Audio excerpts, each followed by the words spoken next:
Hi, my name is Tulani Diteko. I am a producer and a director at a company called Lens Futuristic Films. Well, affectionately known to us as Lens Films.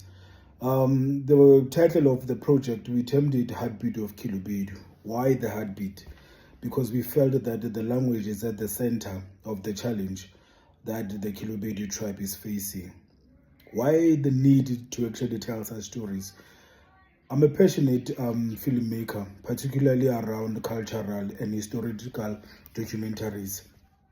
One of the things that sparked the interest for me to start shooting this was looking at how the language of Kilubedu, it was slowly being eroded. You know, why is it eroded?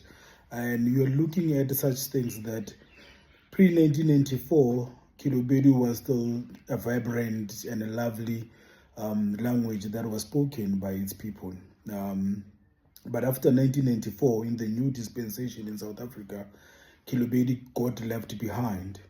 And one of the things that it got left behind the new government failed to adopt it as an official language, but instead it took Sepedi, which is now termed Northern Sesotho.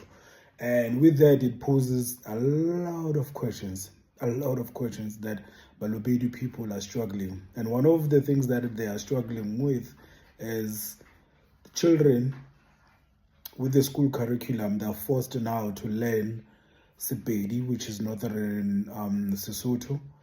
But as soon as they get back home, they're forced to speak Kilubedu. So that creates a shift, and that creates a misconception that the language itself, it's not valued, it is not recognized, and it